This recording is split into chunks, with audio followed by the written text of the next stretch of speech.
Jemaat Tuhan Shalom, sekali lagi sangat bersyukur karena bisa menyapa Jemaat Tuhan di hari yang baru ini. Sebelum kita beraktivitas, memulai kegiatan kita akan bersama-sama untuk memikirkan firman Tuhan. Dengan tema yang sama yaitu mengingat teladan Kristus, saya rindu mengajak Jemaat Tuhan untuk melihat Ibrani pasal yang ke-12 ayat yang ketiga yang berkata seperti ini.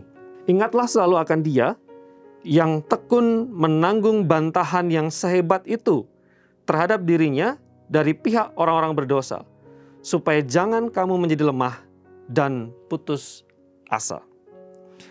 Setting atau latar belakang dari penerima surat Ibrani tidak jauh berbeda dari apa yang dialami oleh penerima surat Petrus, seperti yang kita sudah pelajari beberapa hari yang lalu.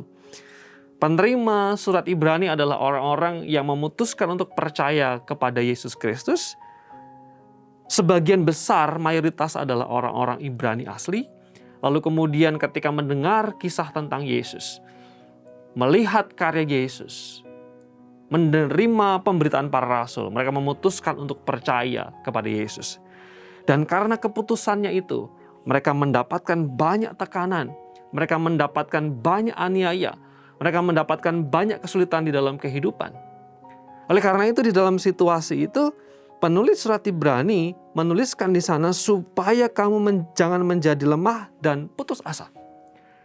Ada beberapa orang di sana yang sudah mulai lemah karena kesulitan kehidupan. Ada beberapa orang di sana yang sudah mulai putus asa karena tekanan kehidupan. Ada beberapa orang yang mulai bergeser dari keyakinannya dan berusaha untuk meninggalkan apa yang dia pegang pada waktu itu.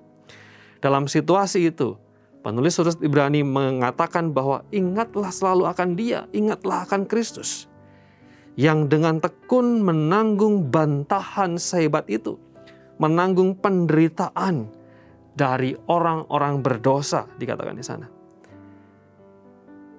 Penulis Ibrani mengajak orang percaya di dalam kesulitan hidup, dalam tekanan kehidupan, untuk melihat Yesus, untuk meneladani Yesus.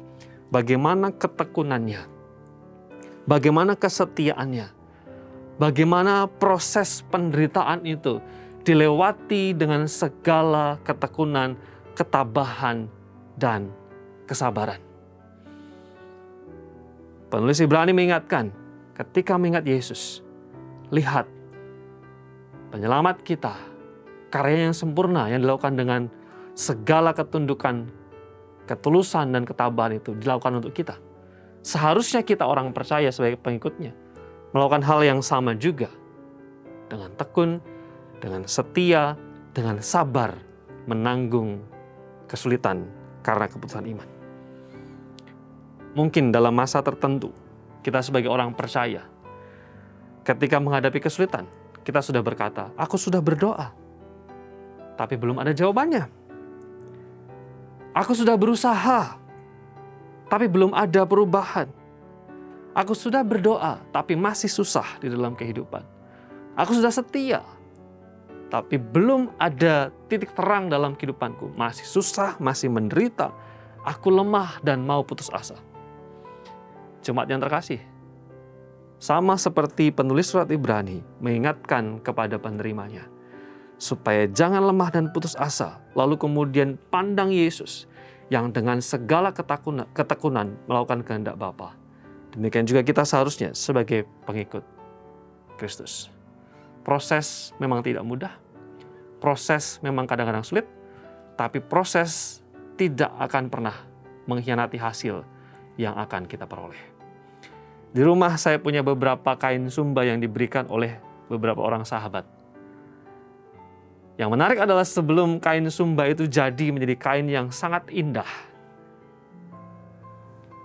kain itu akan berproses dari benang, lalu kemudian ditenun sedemikian rupa, helai demi helai, perlahan-lahan, terus-menerus, sampai akhirnya menjadi sebuah lembaran kain yang sangat menarik, yang sangat indah dan sangat cantik.